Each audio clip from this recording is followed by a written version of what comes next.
2-4 দিনের মধ্যে নতুন টেস্ট অধিনায়কের নাম ঘোষণা করবে বিসিবি। এলিট ফরম্যাটে মুশফিকের শততম ম্যাচ ঘিরে থাকবে বিশেষ আয়োজন, বাড়ছে নির্বাচক প্যানেলের পরিধি। ওয়ানডের সুখস্মৃতি সঙ্গী করে টি-20 সিরিজ খেলতে চট্টগ্রামে বাংলাদেশ ক্রিকেট দল। হতাশা ঘোচানোর আশা নিয়ে বন্দর নগরীতে ওয়েস্ট ইন্ডিজ। 2027 বিশ্বকাপ মাথায় রেখে টাইগারদের প্রস্তুতির জন্য পরিকল্পনা সাজাচ্ছে বোর্ড। ঢাকা প্রিমিয়ার লিগের বাইরে 8 দল নিয়ে আলাদা ওয়ানডে টুর্নামেন্টের উদ্যোগ। শনিবার শুরু হচ্ছে এনসিএল লঙ্গার ফরম্যাটের খেলা। একাধিক দল নিয়ে অভিযোগ, স্কোয়াড বাছাই প্রক্রিয়া নিয়ে প্রশ্ন সাবেক প্রধান নির্বাচক নান্নুর। কিছু জিনিস আমাকে পার্সোনালি ভালো লাগে না, যেটা যে ফিটনেস টেস্ট আপনি পাস করেন আপনি অ্যালাউ করে দিয়েছেন খেলা। এবং নভেম্বরে আফগানিস্তানের বিপক্ষে খেলবেন হামজারা। ভারত ম্যাচের প্রস্তুতির জন্য ফ্রেন্ডলি গেমে আনামার আগ্রহ দেখিয়েছেন এই লেস্টার সিটি তারকা। সমিতকে পেতে চলছে চেষ্টা।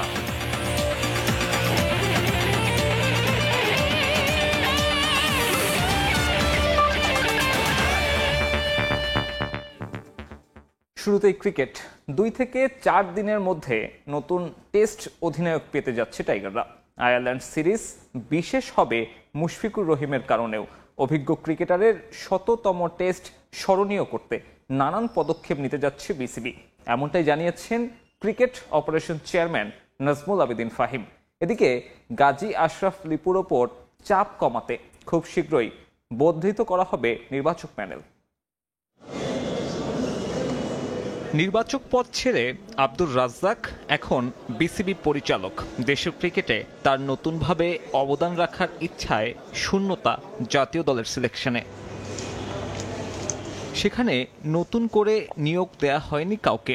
দেশের ক্রিকেটের প্রেক্ষাপটে উপযুক্ত নির্বাচনটা যে কঠিন তা মেনে নিলেন খোদ ক্রিকেট অপারেশন চেয়ারম্যান নিজেই। তবুও গাজী আশরাফ লিপুর ওপর চাপ কমাতে দ্রুতই একটা প্যানেল তৈরি করবে বিসিবি।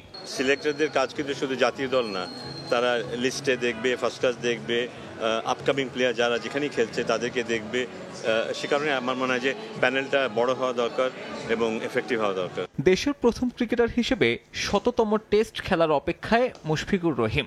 আয়ারল্যান্ডের বিপক্ষে ঘরের মাঠে এমন মাইল ফলক স্পর্শ করবেন সাবেক টাইগার অধিনায়ক, তা নিয়ে বড় পরিকল্পনা ক্রিকেট বোর্ডের। সেই সাথে নতুন টেস্ট অধিনায়কের নামটাও চূড়ান্ত হচ্ছে কয়েকদিনে। আশা করছি যে খুবই দ্রুত 2-4 দিনের মধ্যেই হয়তো একটা সিদ্ধান্ত আমরা জানাবো। 100টা টেস্ট ম্যাচ খেলা একটা বিরাট অর্জন যে কোনো খেলার জন্য। আর আমাদের দেশে এটাই প্রথম হবে এবং এটাকে সেলিব্রেট করা হচ্ছে। এটা শুধু ক্রিকেট বোর্ডই সেলিব্রেট করবে তা না, আমি তো মনে করি যে এটা যারা ক্রিকেট অনুসরণ করে তারা প্রত্যেকেই সেলিব্রেট করবে। কারণ আমি এই প্রশ্নের মুখোমুখি প্রায় হচ্ছে, তার মানে এটা সবাই জানে যে ওর 100তম টেস্টের সময় চলে এসছে। এদিকে ডিসেম্বরে শ্রীলঙ্কায় ত্রিদেশীয় সিরিজ খেলার প্রস্তাব পেয়েছে বিসিবি। আয়ারল্যান্ড সিরিজ শেষে আর বিপিএল এর আগে থাকা ফাঁকা সময়ে এই টুর্নামেন্ট খেলার সিদ্ধান্ত নিয়ে এখনো ভাবছে ক্রিকেট বোর্ড। উইন্ডিজের বিপক্ষে তার আগে পাইপলাইন বাজিয়ে দেখার ইঙ্গিত দিলেন ক্রিক অপস চেয়ারম্যান। আয়ারল্যান্ড সিরিজের ইমিডিয়েট পরে এবং বিপিএল এর কিছু আগে শেষ হবে, 2-4 দিন আগে শেষ হবে। তো সেই জন্য ওই টাইম ফ্রেমটা নিয়ে হয়তো আমরা আলাপ আলোচনা করবো, কিন্তু খুবই ইনিশিয়াল অবস্থায় আছে। ওই নিয়ে এখনো কোনো কংক্রিট কোনো ডিসকাশন হয়নি। পূর্ণকালীন মেয়াদে মনোবিদ নিয়োগের সিদ্ধান্ত ঝুলে আছে বোর্ডের দেয়া শর্তের ওপরে। আপাতত একজন পছন্দের থাকলেও তিনি পুরো সময় দিতে রাজি নন। তার সাথে দর কষাকষির বিষয়টা চালিয়ে যাচ্ছে বিসিবি। সাব্বির মিথুন, সময় সংবাদ, ঢাকা। 2027 ওয়ানডে বিশ্বকাপের বিবেচনায় প্রস্তুতি শুরু করতে চায় বাংলাদেশ। ওয়ানডে পুলককে খেলার মাঝে রাখতে আসন্ন বিসিএল এর পরিবর্তে 8 দল নিয়ে ঢাকা প্রিমিয়ার লিগের বাইরেও ওয়ানডে টুর্নামেন্ট আয়োজনের পরিকল্পনা বোর্ডের, জানিয়েছেন বিসিবির chief coordinator of programme Minhajul Abedin Nannu. টাইগারদের ব্যাটিং গভীরতা নিয়ে শঙ্কিত তিনি। তার মতে মিরপুরের উইকেটই টাইগারদের বৈশ্বিক টুর্নামেন্টে ব্যর্থতার কারণ।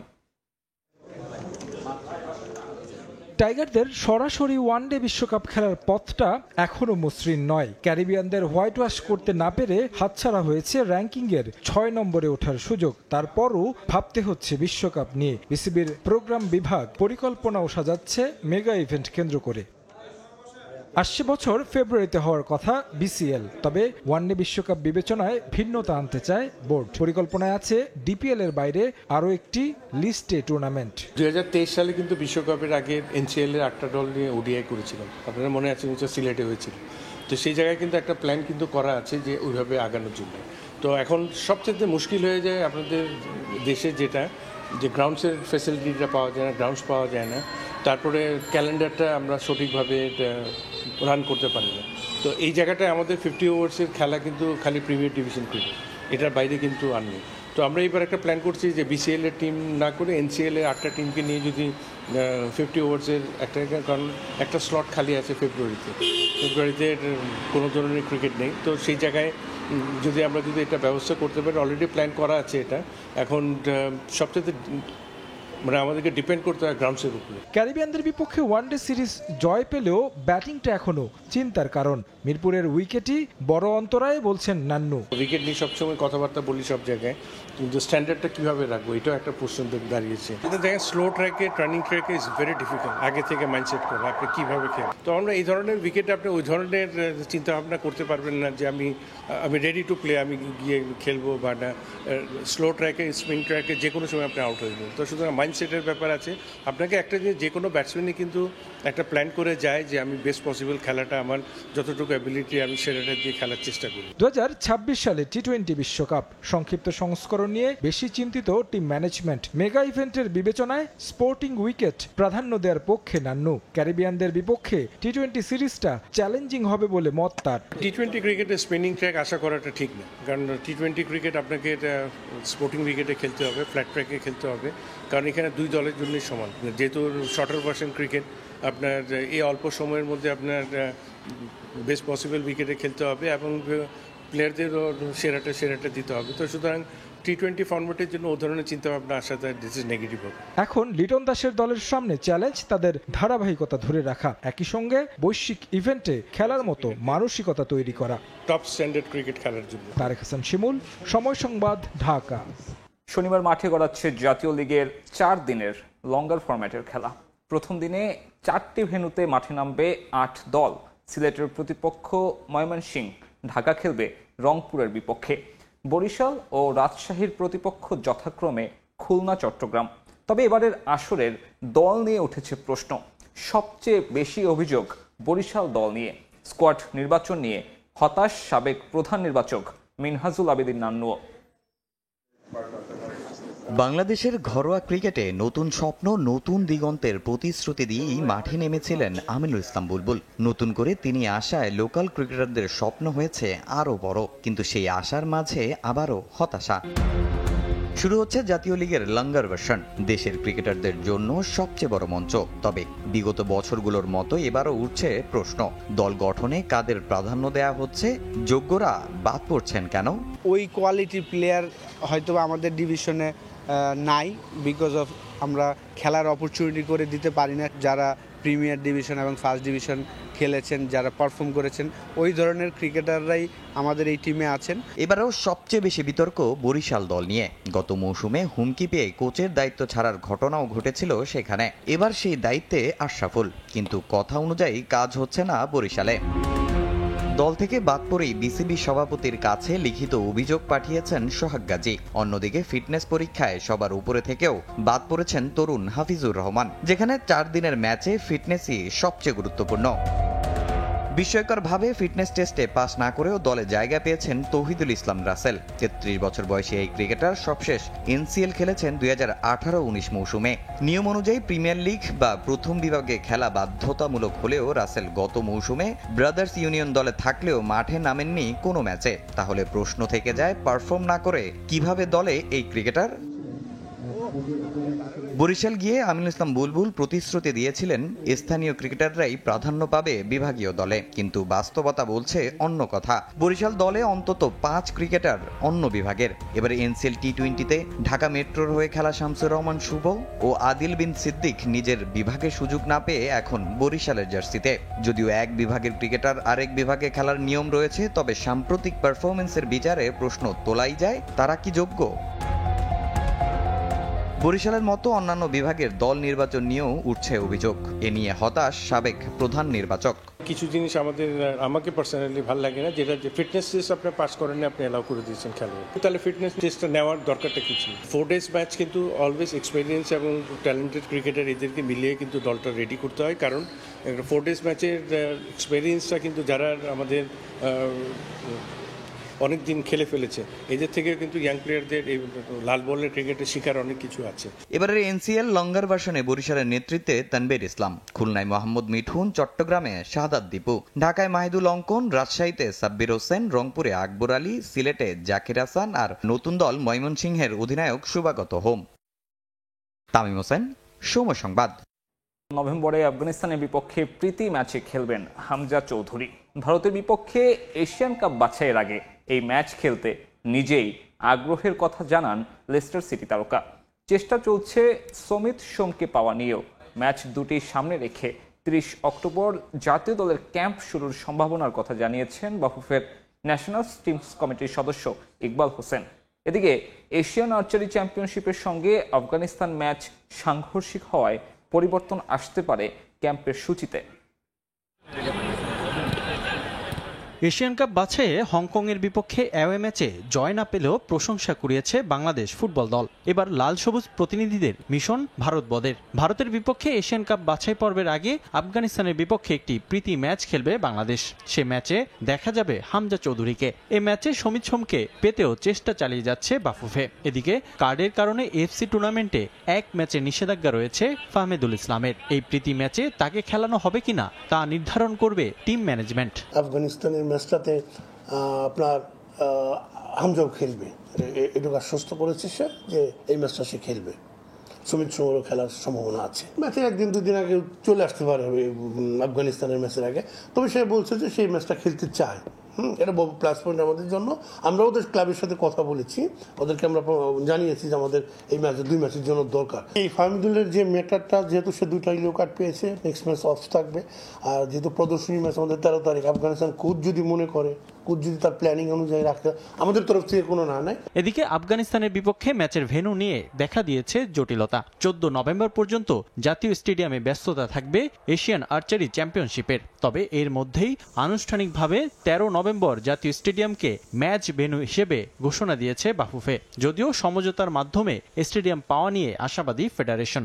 আর্চারিরও একটা টুর্নামেন্ট আছে, তো গতকালকেও তাদের সাথে আমাদের একটা কথা হয়েছে এবং মন্ত্রণালয়ের মাধ্যমে কথা হচ্ছে। তো আশা করি যে এই ম্যাচটা আমরা ঢাকা স্টেডিয়ামে খেলতে চাই, হয়তো পারস্পরিক সমঝোতার মাধ্যমে এটা হয়ে যাবে। আফগানিস্তান ও ভারত ম্যাচ সামনে রেখে 30 অক্টোবর জাতীয় দলের ক্যাম্প শুরুর পরিকল্পনা বাফুফের। কোচ হাভিয়ের কাবরেরা দেশে ফিরলে আসবে চূড়ান্ত সিদ্ধান্ত। বর্তমান জাতীয় দল আমাদের সম্ভাব্য তারিখ হলো 30 তারিখ। 30 তারিখ থেকে আমরা ক্যাম্প শুরু করব। এটা একদিন পিছাতে পারে, 30 তারিখ বা 1 তারিখ, এর মাঝামাঝি আমাদের প্ল্যানিং যে আমরা ক্যাম্পটা শুরু করব। আর ক্যাম্পটা আমরা ঢাকাতেই করবো। সন্ধ্যার ওদের হয়তো কোনো ইভেন্ট থাকবে না, তারা যেটা বলেছে। তো আমাদের টিমের প্র্যাকটিস কোচ হয়তো ডিক্লেয়ার করবে প্র্যাকটিসটা কখন। এর আগেও তো আমরা সেটা প্র্যাকটিস শুরু করেছি 5টার সময়। এর আগে আমরা প্র্যাকটিস 5টা শুরু করতে হয়তো 1 ঘন্টা পিছিয়ে দিবে, ক্যাজুয়াল বুঝে আমরা ঠিক করে নিব। ফিফা প্রীতি ম্যাচ খেলতে 10 নভেম্বর বাংলাদেশে আসবে আফগানিস্তান ফুটবল দল। রিফাতুল ইসলাম মিরন, সময় সংবাদ, ঢাকা। হামজা সমিতদের পর এবার বাংলাদেশের হয়ে খেলতে আগ্রহী ব্রিটিশ বংশোদ্ভূত ফুটবলার ট্রেভর ইসলাম। শুরু হয়েছে তার পাসপোর্ট তৈরির কাজ। তবে এবছরই তার লাল সবুজের জার্সিতে খেলা হবে বলে জানিয়েছেন তার এজেন্ট। এছাড়া আরেক ফরওয়ার্ড জায়ান হাকিমেরও পাসপোর্ট তৈরির কাজ চলছে বলে জানান এজেন্ট আবিদ আনোয়ার। হামজা চৌধুরী, যিনি বদলে দিয়েছেন বাংলাদেশের ফুটবল নিয়ে সবার ভাবনা। প্রিমিয়ার লিগে খেলা এই ফুটবলারের লাল সবুজের জার্সি গায়ে মাঠে নামার গল্প যেন নতুন এক অনুপ্রেরণা। তিনি দিন দিন আগ্রহ বাড়াচ্ছেন বাংলাদেশি বংশোদ্ভূত ফুটবলারদের মাঝে। এবার আলোচনায় যুক্তরাষ্ট্রে বেড়ে ওঠা আমেরিকার ফার্স্ট ইয়ার ইউনিভার্সিটি লিগের ক্লাব স্ট্যানফোর্ড মেন্স সকার ক্লাবের ফরওয়ার্ড ট্রেভর ইসলাম।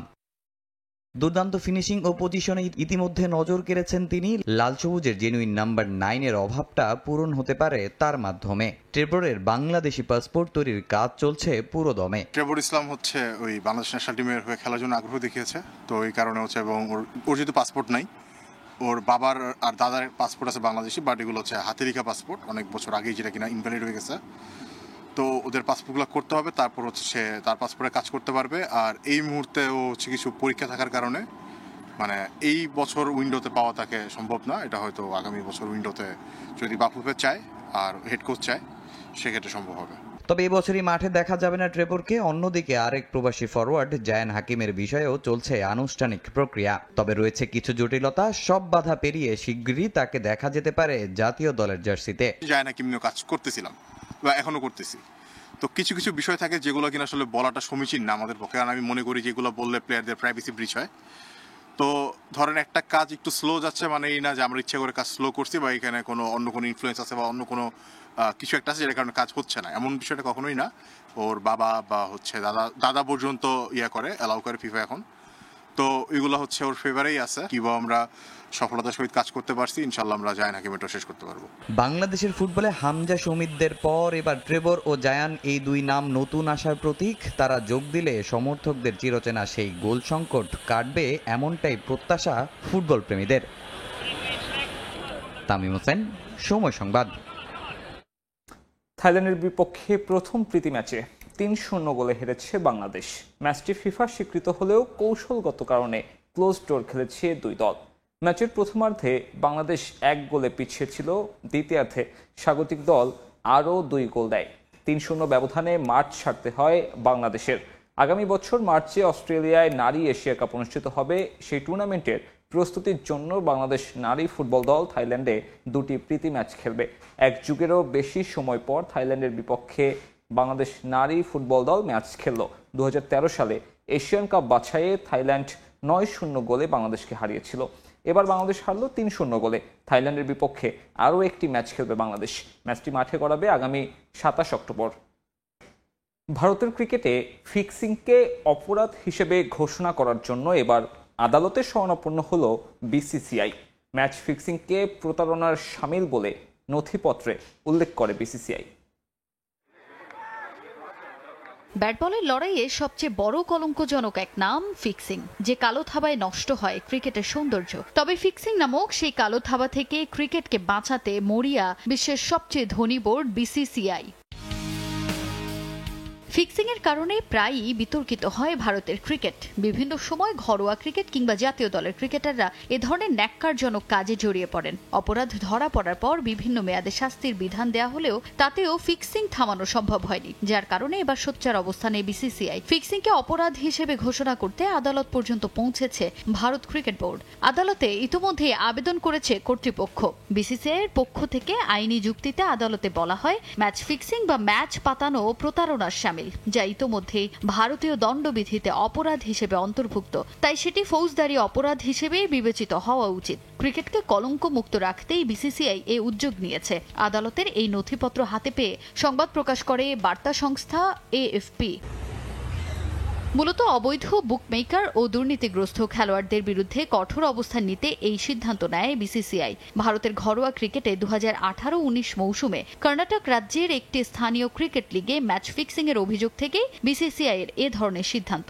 ফিক্সিং এর সে ঘটনায় 6 জনের বিরুদ্ধে অভিযোগ ওঠে। এর মধ্যে 2 জন ক্রিকেটার, 1 জন কোচ ও আরেকজন দলের মালিক। তবে 2022-এ মামলাটি ফৌজদারি অপরাধ হিসেবে খারিজ করে দেয় ভারতের দক্ষিণাংশের রাজ্যটির হাইকোর্ট। তবে এবার আবারও ফিক্সিংকে অপরাধ হিসেবে ঘোষণা করার জন্য আবেদন করেছে বিসিসিআই। গেল 14 অক্টোবর আদালতের রেজিস্ট্রারের কাছে দাখিল করা হয় নথিপত্র।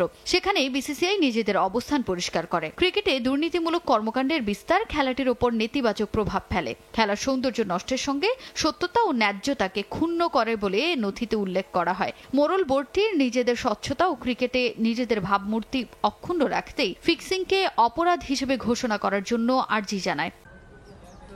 তাজিন খন্দকার, সময় সংবাদ। ভারতের বিপক্ষে ওয়ানডে সিরিজের মাঝেই দলে পরিবর্তন আনলো অস্ট্রেলিয়া। বিশ্রাম দেয়া হয়েছে মার্নাস ল্যাবুশেনকে। স্কোয়াডে অন্তর্ভুক্ত হলেন জ্যাক এডওয়ার্ডস ও ম্যাথিউ কুহেনম্যান। দ্য অ্যাশেজ ক্রিকেটের 2 পরাশক্তি ইংল্যান্ড ও অস্ট্রেলিয়ার ধ্রুপদী লড়াই। আর এই টেস্ট সিরিজকে সম্মান ও গুরুত্বের সঙ্গে দেখে 2 দেশই। এই মুহূর্তে ভারতের সঙ্গে 3 ম্যাচের ওয়ানডে সিরিজ খেলছে অস্ট্রেলিয়া। ঘরের মাটিতে এরই মধ্যে প্রথম 2 ম্যাচ জিতে সিরিজ নিজেদের করে নিয়েছে তারা। সামনে রয়েছে 5 ম্যাচের টি-20 সিরিজ। তবে ভারতের সঙ্গে সিরিজের মাঝেও অস্ট্রেলিয়ান ক্রিকেট বোর্ডের সব চিন্তা অ্যাশেজকে ঘিরে, যার জন্য তৃতীয় ওয়ানডের আগে স্কোয়াডে এনেছে পরিবর্তন। মূলত লাল বলের প্রস্তুতির জন্য শেষ ওয়ানডের স্কোয়াড থেকে বাইরে রাখা হয়েছে গুরুত্বপূর্ণ ব্যাটার মার্নাস লাবুশেনকে, ডাকা হয়েছে জ্যাক এডওয়ার্ডস ও ম্যাথিউ কুইনেম্যানকে। নিউ সাউথ ওয়েলসের হয়ে খেলা পেস অলরাউন্ডার জ্যাক এডওয়ার্ডসের এখনো হয়নি আন্তর্জাতিক অভিষেক, আর প্রথম ওয়ানডের পর আবারও ডাকা হয়েছে বাহাতি স্পিনার কুইনেম্যানকে। অ্যাশেজের প্রস্তুতি হিসেবে অস্ট্রেলিয়ার ঘরোয়া ক্রিকেট শেফিল্ড শিল্ডে কুইন্সল্যান্ডের হয়ে খেলছিলেন মার্নাস লাবুশেন, আবারও সেই দলে যুক্ত হবেন এই ব্যাটার। ওয়ানডে টিমে না থাকায় সেই প্রতিযোগিতায় খেলা চালিয়ে যাচ্ছিলেন স্টিভেন স্মিথ। মূলত শেফিল্ড শিল্ড দিয়ে অ্যাশেজের জন্য নিজেদের সর্বোচ্চ প্রস্তুতির আশা তাদের। শুধু ওয়ানডে সিরিজ নয়, টি-20 সিরিজেও দল নিয়ে পরীক্ষা নিরীক্ষা চালাবে ক্রিকেট অস্ট্রেলিয়া। পূর্ব ঘোষিত স্কোয়াডে থাকা পেসার জশ হ্যাজেলউড 2টি টি-20 ম্যাচ খেলেই ছাড়বেন জাতীয় দল, তার চেয়ে 1 ম্যাচ বেশি খেলবেন শন এবট। তৃতীয় টি-20 দিয়ে ইনজুরি কাটিয়ে দলে ফিরবেন গ্লেন ম্যাক্সওয়েল। এছাড়া ভিন্ন ভিন্ন ম্যাচের জন্য ডাকা হয়েছে বেন ডারউইশ, জশ ফিলিপ ও মাহলি ওয়ার্ডম্যানকে। 29 অক্টোবর ক্যানভেরায় শুরু হবে ভারত অস্ট্রেলিয়ার 5 ম্যাচ সিরিজের প্রথম টি-20, যেখানে অজিদের অধিনায়কের দায়িত্বে থাকছেন মিচেল মার্শ। ফাহিম ইসলাম, সময় সংবাদ। ইপিএলে ভিন্ন ম্যাচে মাঠে নামবে ম্যানচেস্টার ইউনাইটেড ও চেলসি। রাত 8টায় সান্ডারল্যান্ডের বিপক্ষে লড়বে ব্লুজ, আর 10:30টায় রেড ডেভিলসের প্রতিপক্ষ ব্রাইটন।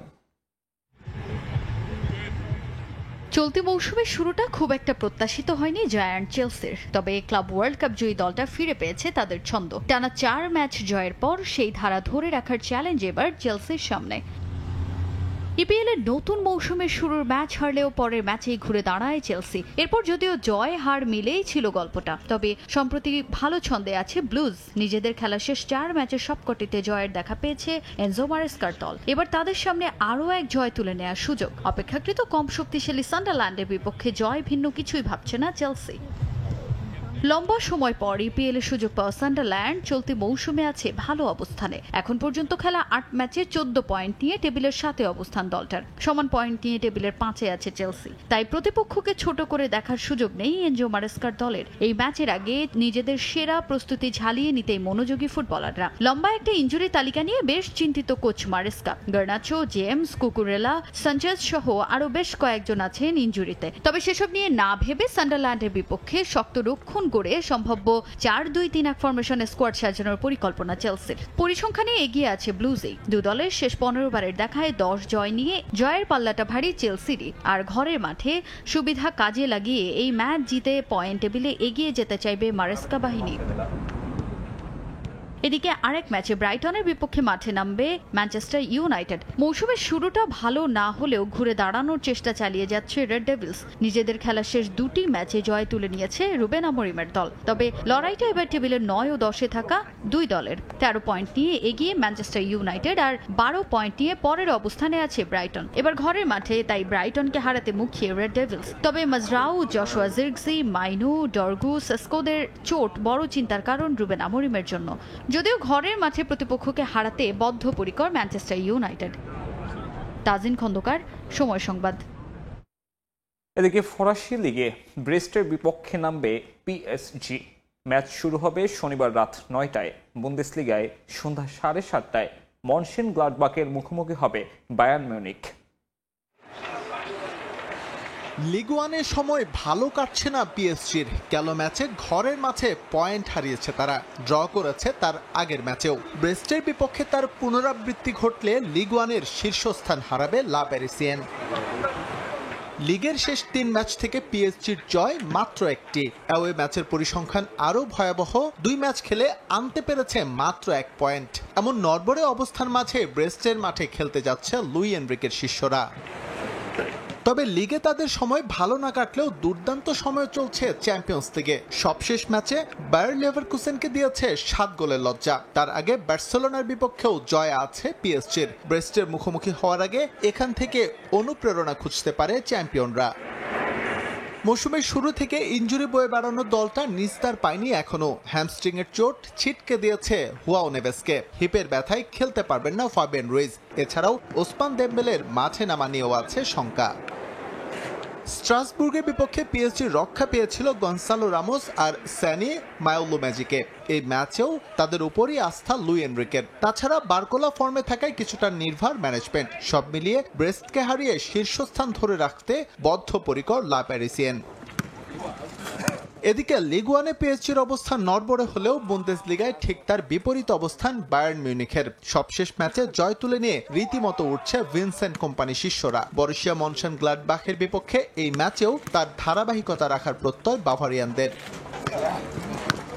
চলতি মৌসুমে টানা 12 ম্যাচ অপরাজিত বায়ার্ন মিউনিখ। ভিনসেন্ট কোম্পানি দায়িত্ব নেয়ার পর টানা 19 ম্যাচ তাদের হারের তিক্ততা দিতে পারেনি কেউই। লিগ থেকে শুরু করে চ্যাম্পিয়ন্স লিগ সব জায়গাতেই ওদের আধিপত্য। ছন্দে থাকা বায়ার্নের এই ম্যাচে কিছুটা ভাবনা হ্যারি কেনকে নিয়ে। চোট থাকায় তাকে ছাড়াই একাদশ সাজানোর পরিকল্পনা টিম ম্যানেজমেন্টের। এছাড়াও আরও কিছু গুরুত্বপূর্ণ ফুটবলার পাচ্ছে না বাভারিয়ানরা। অবশ্য তাদের ছাড়াই দুর্দান্ত পারফর্ম করে চলেছে বায়ার্ন মিউনিখ। এসএম ইকবাল, সময় সংবাদ।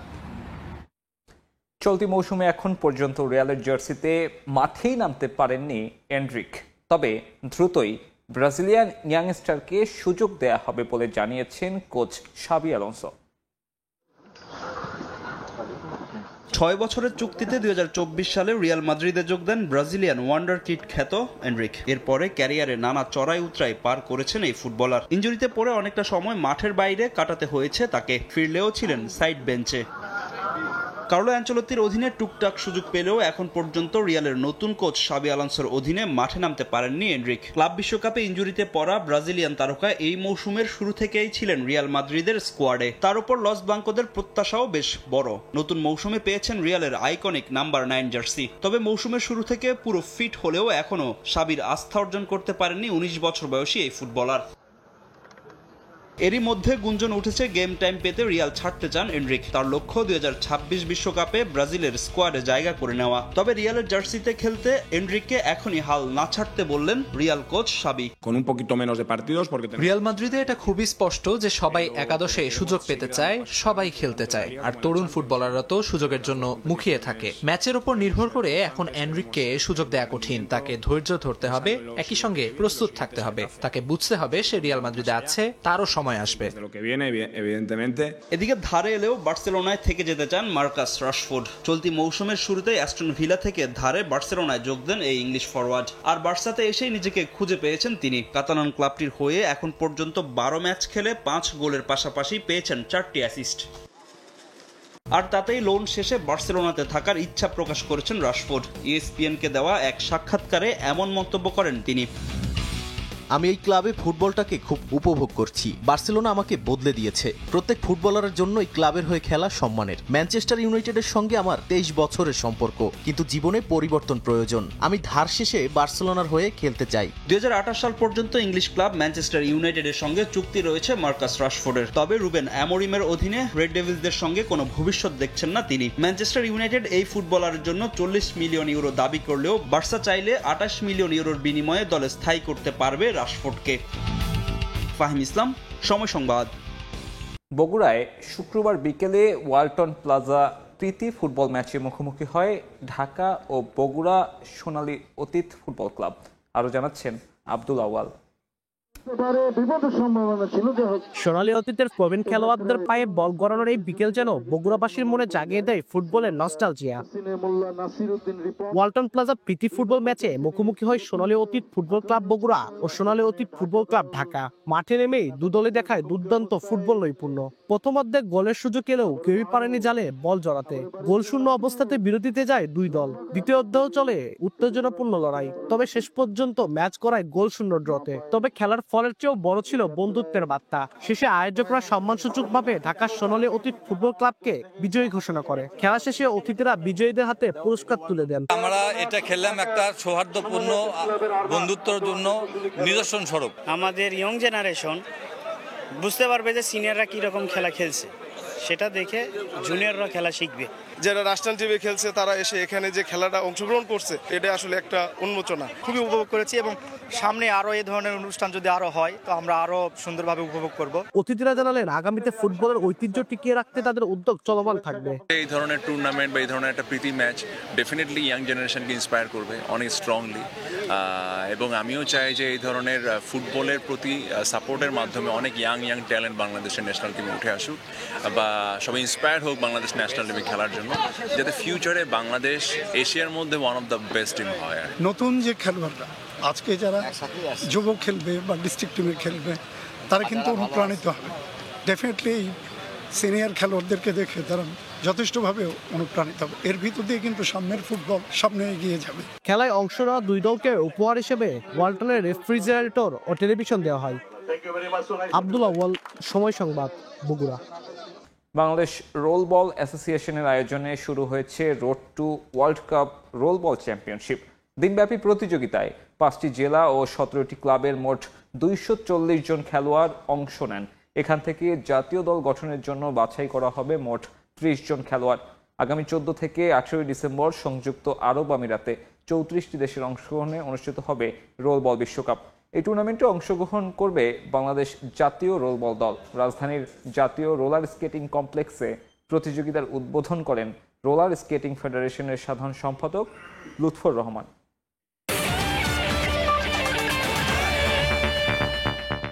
এই ছিল খেলার সময়।